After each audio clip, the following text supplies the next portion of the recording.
मैं डॉक्टर विकास कुमार, प्रिंसिपल सनातन धर्म inter college Mirapur, जिला मुजफ्फरनगर, ऑनलाइन क्लासेस में आप सभी का अभिनंदन करता हूं।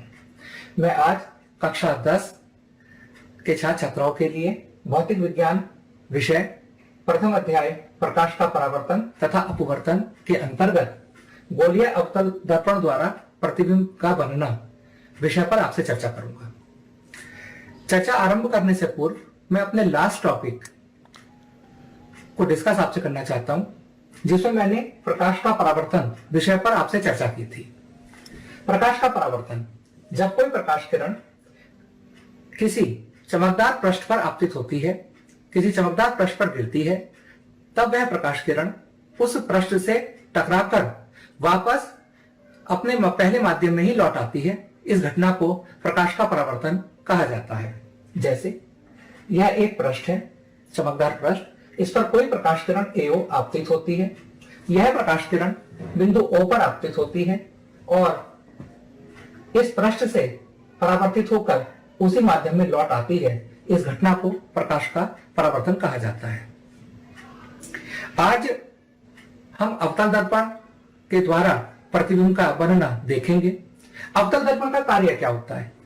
गोलीय अवतल दर्पण का कार्य होता है कि जब दर्पण पर, अवतल दर्पण पर प्रकाश किरणें आपतित होती हैं, तो ये प्रकाश किरणें दर्पण से टकराकर परावर्तित हो जाती हैं और उसी माध्यम में वापस लौट आती हैं। इस घटना को प्रकाश का परावर्तन कहते हैं। अवतल दर्पण प्रकाश किरणों को सिकोड़ने का कार्य करता है। जैसे अवतल दर्पण है, जब इस पर प्रकाश किरणें आपतित की तो दर्पण पर गिरती हैं, इन प्रकाश किरणें परावर्तित होती हैं और एक बिंदु पर मिल रही हैं। इस प्रकार अवतल दर्पण प्रकाश किरणों को सिकोड़ने का कार्य करता है। अगर मैं उत्तल दर्पण की बात करूं, तब उत्तल दर्पण पर जब प्रकाश किरणें आपतित होती हैं, तब ये प्रकाश किरणें दर्पण पर गिरती हैं, टकराती हैं, परावर्तित होती हैं, उसी माध्यम में लौट आती हैं और ये फैल जाती हैं। उत्तल दर्पण प्रकाश किरणों को फैलाने का कार्य करता है। प्रतिबिंब दो प्रकार के होते हैं, एक वास्तविक प्रतिबिंब, रियल इमेज, नंबर 2 आभासी प्रतिबिंब, वर्चुअल इमेज। यदि किसी बिंदु वस्तु से चलने वाली प्रकाश किरणें दर्पण से परावर्तन के पश्चात किसी दूसरे बिंदु पर वास्तव में मिलती हैं, तब वह प्रतिबिंब वास्तविक प्रतिबिंब कहलाता है और वास्तविक प्रतिबिंब को हम पर्दे पर प्राप्त कर सकते हैं। जैसे एक अवतल दर्पण मैं लेता हूं, उस अवतल दर्पण पर एक वस्तु, बिंदु वस्तु A है, उससे प्रकाश किरणें चलती हैं और इस दर्पण पर आपतित होती हैं। जब ये प्रकाश किरणें दर्पण पर गिरती हैं, दर्पण उन प्रकाश किरणों को उसी माध्यम में वापस कर देता है। यही परावर्तन है। और परावर्तन के बाद ये परावर्तित किरणें बिंदु A' पर वास्तव में मिलती हैं और इस A' को A का वास्तविक प्रतिबिंब कहा जाता है। कुछ प्रतिबिंब ऐसे होते हैं जिनका सिर्फ आभास होता है कि किरणें वास्तव में मिलती नहीं है, पर किरणों के मिलने का आभास होता है। ऐसा आभास होता है कि किरणें आ रही हैं और उस बिंदु का भी आभास होता है जहां से किरणें आती हैं।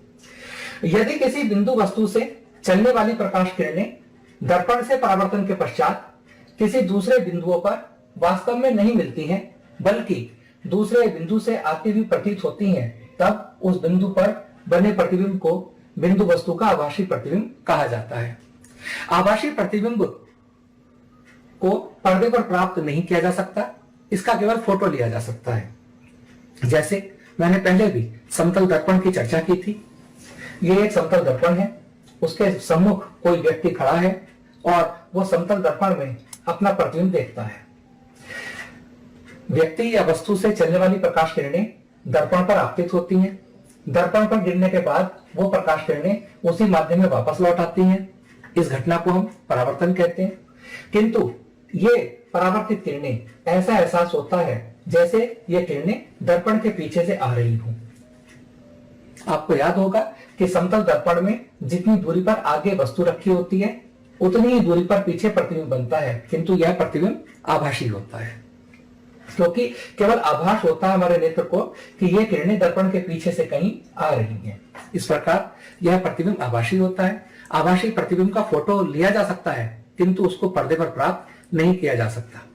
जैसे बहुत से लोग करते हैं, मिरर में, अब मिरर को अपने साथ रखते हैं और उसमें दो अपना वास्तविक और आभासी दोनों इमेज की एक साथ सेल्फी लेते हैं, जिससे दो इमेज प्राप्त होती हैं और इस प्रकार आभासी प्रतिबिंब और वास्तविक प्रतिबिंब में भेद किया जा सकता है। गोलीय दर्पण की सहायता से प्रतिबिंब का बनना। प्रत्येक गोलीय दर्पण बहुत से छोटे छोटे समतल दर्पणों को जोड़कर बनाया जा सकता है।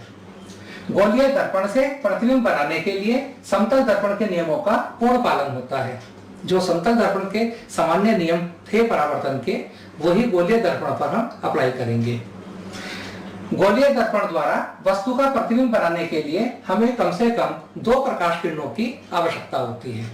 प्रत्येक वस्तु को हम असंख्य बिंदुओं वस्तुओं से मिलकर बना हुआ मान सकते हैं। उन बिंदुओं वस्तुओं से लाखों प्रकाश किरणें चलती हैं। उन प्रकाश किरणों की सहायता से प्रतिबिंब बनता है। हमें किसी बिंदु वस्तु का प्रतिबिंब प्राप्त करने के लिए कम से कम 2 प्रकाश किरणों की आवश्यकता होगी। वो प्रकाश किरणें निम्न हो सकती हैं, जैसे जब गोलीय दर्पण पर मुख्य अक्ष के समांतर प्रकाश किरणें आपतित की जाती हैं, तब वे किरणें परावर्तित होकर हमेशा मुख्य अक्ष से होकर गुजरती हैं या मुख्य फोकस से होती हुई आती प्रतीत होती हैं। जैसे यह एक अवतल दर्पण है। इस दर्पण पर मैंने मुख्य अक्ष के समानांतर प्रकाश किरणें आपतित की। यह प्रकाश किरण दर्पण से परावर्तित होती है और दर्पण से परावर्तित होने के बाद यह फोकस से होकर जाती है। हम इस किरण का उपयोग प्रतिबिंब बनाने में कर सकते हैं। इस किरण की मैं व्याख्या करना चाहता हूं। जैसे ही मैंने दर्पण पर प्रकाश किरण आपतित की, यह दर्पण के इस बिंदु पर आपतित होती है, आपतन बिंदु। मैं आपतन बिंदु को वक्रता केंद्र से मिला देता हूं। यह रेखा जो डॉटेड है, यह रेखा आपतन बिंदु पर अभिलंब है। जब भी आपतन बिंदु से और से जाने वाली रेखा को हम वक्रता केंद्र से मिलाएंगे, तब वह हमेशा आपतन बिंदु पर अभिलंब होगी। इस कोण को आपतन कोण कहते हैं, आई। ये परावर्तन कोण है और ये दोनों कोण एक दूसरे के बराबर होते हैं। अगर आप दर्पण पर मुख्य अक्ष के समानांतर प्रकाश किरणें आपतित करें, आपतन बिंदु को वक्रता केंद्र से मिला दें, इस कोण को माप लें, उतना ही कोण दूसरी ओर बनाएं और एक प्रकाश किरण परावर्तित आएगी। यह प्रकाश किरण फोकस से होकर जाएगी। इसी प्रकार मैं उत्तल दर्पण के लिए भी बात कर सकता हूं। जब हम उत्तल दर्पण पर मुख्य अक्ष के समानांतर प्रकाश किरणें आपतित करते हैं, यह प्रकाश किरण दर्पण पर आपतित होती है, परावर्तित हो जाती है। तब यह एहसास होता है जैसे यह प्रकाश किरण फोकस से आ रही हो। तो इस प्रकार हम एक यह किरण ले सकते हैं कि जब भी हम किसी दर्पण पर मुख्य अक्ष के समानांतर प्रकाश किरणें आपतित करते हैं, तब वह प्रकाश किरण दर्पण से परावर्तित होकर फोकस से होकर जाएगी या फोकस से आती भी प्रतीत होगी। दूसरी प्रकाश किरण हम ले सकते हैं कि जब मुख्य फोकस बिंदु से होकर जाने वाली या फोकस बिंदु की ओर जाने वाली किरण किसी दर्पण पर आपतित होती है, तब वह दर्पण से परावर्तित होकर मुख्य अक्ष के समानांतर हो जाती है। ये पहले का विपरीत है। जैसे यह एक अवतल दर्पण है। अवतल दर्पण पर एक प्रकाश किरण आपतित की, वह प्रकाश किरण दर्पण पर गिरती है। दर्पण से चूंकि यह प्रकाश किरण फोकस से होकर आ रही है, तब यह प्रकाश किरण परावर्तन के बाद मुख्य अक्ष के समानांतर हो जाएगी। इस किरण को बनाने के लिए भी एक प्रकाश किरण आपतित करते हैं जो फोकस से होकर आती है। जिस बिंदु पर आपतित होती है उस बिंदु को आपतन बिंदु कहते हैं। आपतन बिंदु को हम वक्रता केंद्र से मिला देते हैं। यह रेखा आपतन बिंदु पर अभिलंब के बराबर होगा। इस कोण को माप लेते हैं। यह कोण आपतन कोण कहलाता है। उतना ही कोण विपरीत दिशा में बनाएंगे और प्रकाश किरण आपतित परावर्तित होगी और यह प्रकाश किरण मुख्य अक्ष के समानांतर होगी। इसी प्रकार यह एक उत्तल दर्पण है। जब हम उत्तल दर्पण पर इस प्रकार प्रकाश किरण आपतित करते हैं कि वह प्रकाश किरण फोकस से होकर गुजरे, ऐसा लगेगा कि इसे फोकस से होकर आ रही है, फोकस की ओर जा रही है, तब यह प्रकाश किरण परावर्तन के बाद मुख्य अक्ष के समानांतर होकर वापस लौट जाती है। यहां भी परावर्तन के नियम का पालन होता है। और आपतन कोण का मान परावर्तन कोण के मान के बराबर होगा।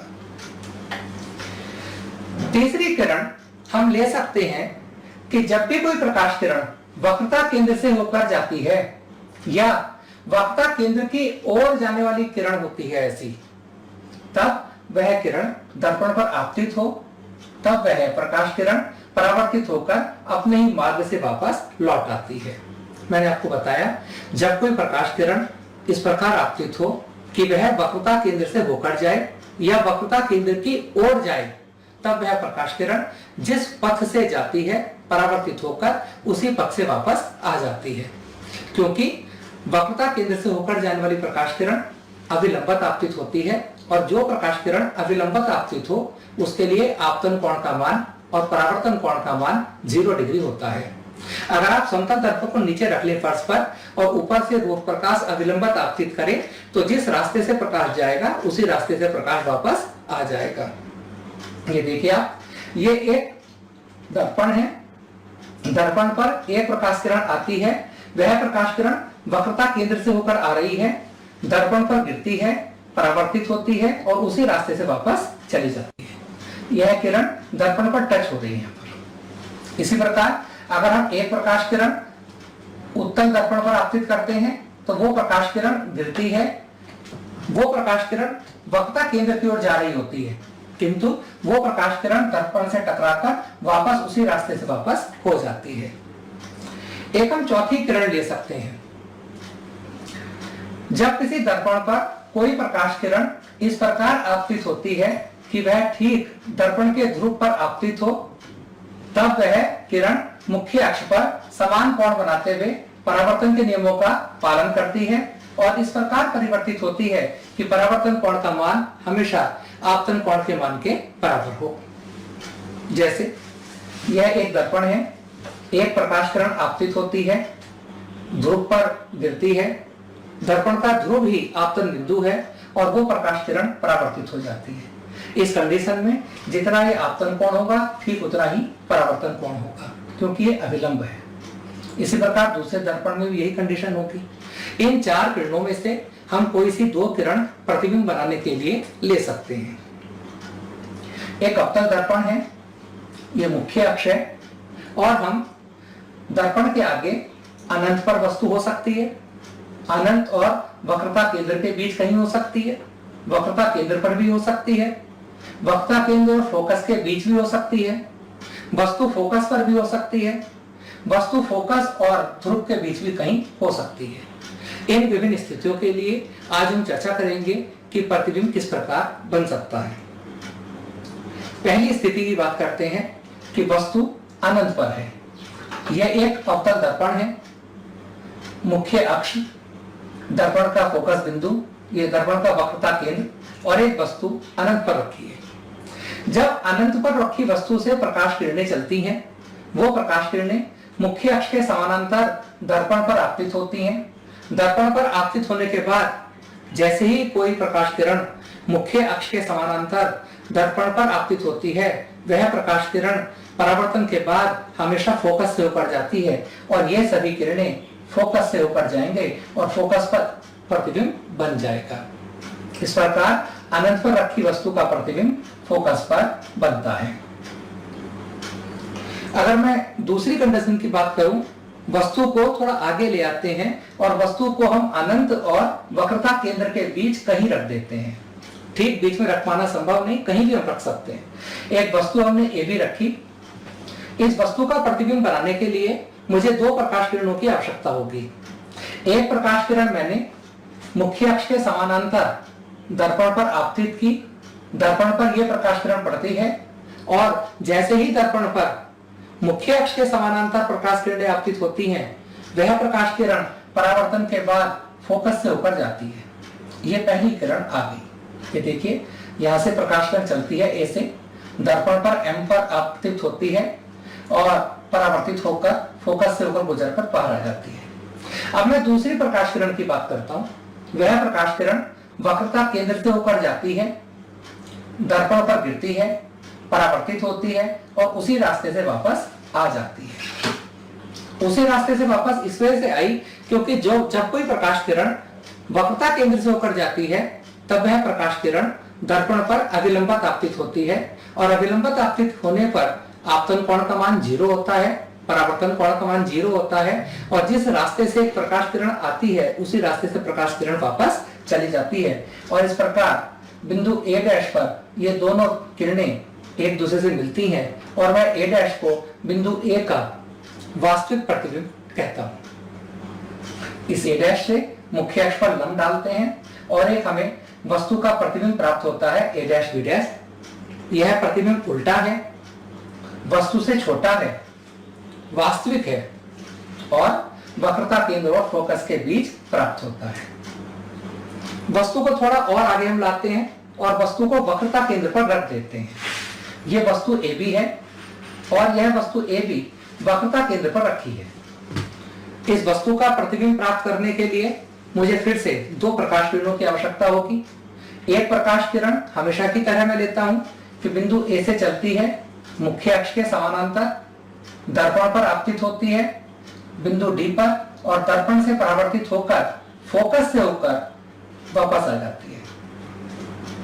दूसरी प्रकाश किरण बिंदु A से ही चलती है, फोकस से होकर जाती है, फोकस से होकर जाने के बाद दर्पण पर बिंदु E पर आपतित होती है और जो भी प्रकाश किरण फोकस से होकर आएगी वो परावर्तन के बाद मुख्य अक्ष के समानांतर होकर परावर्तित हो जाएगी। ये दोनों परावर्तित किरणें बिंदु A डैश पर एक दूसरे को काटते हैं और इस प्रकार बिंदु A डैश बिंदु A का एक आभासी प्रतिबिंब है। A डैश से मुख्य अक्ष पर लंब डाल देते हैं और A डैश B डैश मुझे प्रतिबिंब प्राप्त होता है। यह प्रतिबिंब वास्तविक होता है, वस्तु के बराबर होता है और उल्टा होता है। वस्तु को थोड़ा और आगे ले जाते हैं और अब हम वस्तु AB को वक्रता केंद्र व फोकस के बीच रखते हैं। जैसे ही मैं वस्तु को वक्रता केंद्र और फोकस के बीच रखता हूं तब प्रतिबिंब कैसे बनता है ये हम देखते हैं। प्रतिबिंब बनाने के लिए दो प्रकाश किरणों की आवश्यकता होगी। हमेशा की तरह एक प्रकाश किरण मुख्य अक्ष के समानांतर आपतित करते हैं, दर्पण पर बिंदु D पर गिरती है, परावर्तित होती है और फोकस से होकर गुजर के नीचे चली जाती है। दूसरी प्रकाश किरण इस प्रकार आपतित करते हैं कि जैसे वो प्रकाश किरण वक्रता केंद्र से होकर जा रही हो। जैसे ही वो प्रकाश किरण दर्पण पर बिंदु E पर गिरती है, जिस मार्ग से वह प्रकाश किरण आती है उसी मार्ग से परावर्तन के बाद वापस हो जाती है और ये दोनों प्रकाश किरणें बिंदु A डैश पर मिलती हैं। इस प्रकार बिंदु A डैश बिंदु A का एक वास्तविक प्रतिबिंब है। A डैश से मुख्य अक्ष पर लंब डालते हैं, यहाँ टच हो गए और इस प्रकार हमें एक उल्टा वास्तविक वस्तु से बड़ा प्रतिबिंब प्राप्त हो जाता है। वस्तु को थोड़ा और आगे खिसकाते हैं। अब हम देखते हैं कि वस्तु मुख्य फोकस पर है। जब हम वस्तु को दर्पण के फोकस पर रखते हैं AB को और हमें उसका प्रतिबिंब प्राप्त करना होता है तब हम कैसे प्राप्त करेंगे? हमें दो प्रकाश किरणों की आवश्यकता होगी। एक प्रकाश किरण मुख्य अक्ष के समानांतर आपतित करते हैं, दर्पण पर बिंदु D पर आपतित होती है, बिंदु D से परावर्तित होती है और फोकस से होती हुई चली जाती है। दूसरी प्रकाश किरण बिंदु B से इस प्रकार हम दर्पण पर आपतित करते हैं कि जैसे वो प्रकाश किरण वक्रता केंद्र से होकर जा रही हो। जब बिंदु A से चली दूसरी प्रकाश किरण दर्पण पर आपतित होती है तो दर्पण जिस रास्ते से प्रकाश किरण आती है उसी रास्ते से प्रकाश किरण वापस चली जाती है, क्योंकि जब भी कोई प्रकाश किरण वक्रता केंद्र से होकर गुजरती है और दर्पण पर आपतित होती है तब वह प्रकाश किरण दर्पण पर अभिलंबत आपतित होती है और अभिलंबत आपतन होने पर आपतन कोण का मान और परावर्तन कोण का मान 0 होता है और वो प्रकाश किरण वापस हो जाती है। ये दोनों परावर्तित किरणें एक दूसरे के समानांतर हैं और एक दूसरे को कहीं भी टच नहीं करते हैं और इस प्रकार अनंत पर प्रतिबिंब बनता है। अगर वस्तु फोकस पर रखी है तो उसका प्रतिबिंब कहाँ बनता है? अनंत पर बनता है। एक लास्ट पोजीशन है कि हम वस्तु को ध्रुव और फोकस के बीच रखते हैं। जब हम वस्तु को दर्पण के ध्रुव और फोकस के बीच रखते हैं तब क्या होगा? ये वस्तु AB है, इस वस्तु का प्रतिबिंब हमें प्राप्त करना है। इस वस्तु का प्रतिबिंब प्राप्त करने के लिए हमें दो प्रकाश किरणों की आवश्यकता होगी। हमेशा की तरह मैं एक प्रकाश किरण जो लेता हूं मुख्य अक्ष के समानांतर, हम वो भी ले सकते हैं, और एक दूसरा तरीका भी हम अपना सकते हैं कि इस बिंदु ए से प्रकाश किरण चलती है, ध्रुव पर आपतित होती है, और जितने कोण पर आपतित होती है ठीक उतने ही कोण पर परावर्तित हो जाती है, क्योंकि परावर्तन का नियम है। आपतन कोण का मान परावर्तन कोण के मान के बराबर होना चाहिए। हम ए से प्रकाश किरण आपतित करते हैं ध्रुव पर, इस कोण को माप लेते हैं, ठीक उतना ही कोण विपरीत दिशा में बनाते हैं और रेखा परावर्तित हो जाती है। एक दूसरी प्रकाश किरण की हमें जरूरत होगी।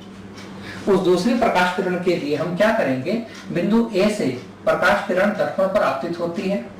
दर्पण, यह प्रकाश किरण इस प्रकार की है कि जैसे यह प्रकाश किरण वक्रता केंद्र से होकर जा रही हो। और मैंने बताया कि जब भी कोई प्रकाश किरण वक्रता केंद्र से होकर जाती है, वह प्रकाश किरण दर्पण पर अभिलंबत आपतित होती है, और जब कोई प्रकाश किरण दर्पण पर अभिलंबत आपतित होती है, तब उस प्रकाश किरण के लिए आपतन कोण का मान और परावर्तन कोण का मान 0 होता है। जिस रास्ते से प्रकाश किरण जाती है उसी रास्ते से परावर्तित होकर प्रकाश किरण वापस लौट आती है। ये देखिए, ऐसे प्रकाश किरण चलती है, दर्पण पर आपतित होती है और परावर्तित होकर उसी रास्ते से वापस आ जाती है। ये दोनों प्रकाश किरणें एक दूसरे से दूर होती जा रही हैं और दर्पण के आगे कोई प्रतिबिंब बनने की संभावना नहीं है, किंतु ये दोनों प्रकाश किरणें एक दूसरे के समानांतर नहीं है। पहली पिक्चर में जो प्रकाश किरणें थी वो एक दूसरे के क्या थी, समानांतर थी। जैसे ये इन प्रकाश किरणों को अगर मैं पीछे बढ़ाऊंगा तो वो पीछे नहीं मिलेंगी, किंतु इस चित्र में इन दोनों प्रकाश किरणों को जब हम पीछे बढ़ाते हैं तब ये प्रकाश किरणें बिंदु ए डैश पर मिलती हुई प्रतीत होती हैं, और माना जाता है कि बिंदु ए का एक आभासी प्रतिबिंब है।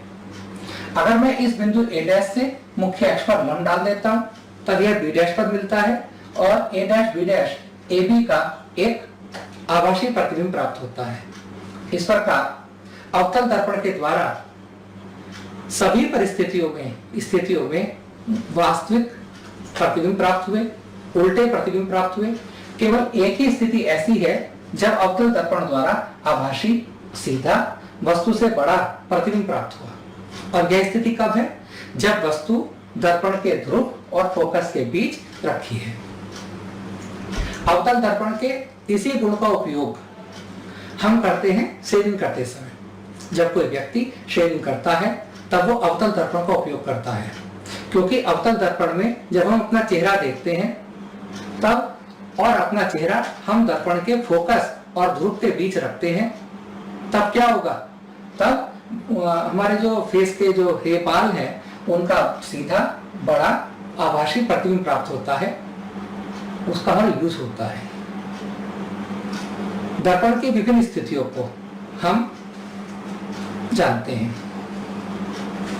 ये एक दर्पण है, इस दर्पण के आगे ये विभिन्न स्थितियों में वस्तु रखी है, 1 2 3 4 5 6, जिनकी मैंने चर्चा की। जैसे जब वस्तु अनंत पर है, फिर मैंने वस्तु को अनंत और वक्ता केंद्र के बीच रखा, फिर मैंने वस्तु को वक्ता केंद्र पर रखा, फिर मैंने वस्तु को वक्ता केंद्र और फोकस के बीच कहीं रखा। ये मैंने एक याद करने की आपको शॉर्ट ट्रिक बनाई है कि जब हम वस्तु को अनंत पर रखते हैं हम काउंटिंग लिखते चले जाएं, 1 2 3 4 5 6, और मैंने सबको सेम साइज दिया है। नीचे का साइज बढ़ाता चला गया। जब वस्तु अनंत पर है तब प्रतिबिंब फोकस पर बना।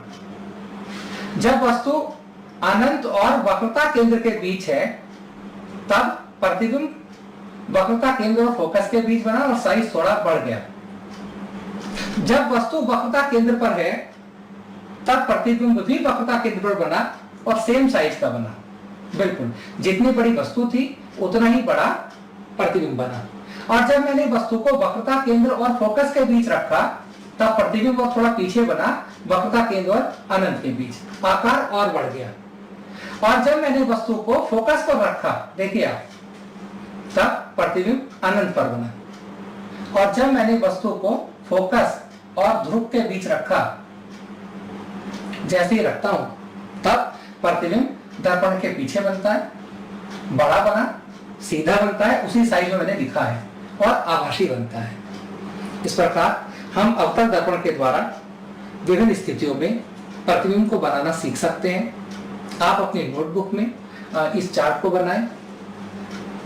एक विभिन्न स्थितियों में रखने के बाद आप दर्पण के द्वारा प्रतिबिंब बनाना सीख सकते हैं। मैं आशा करता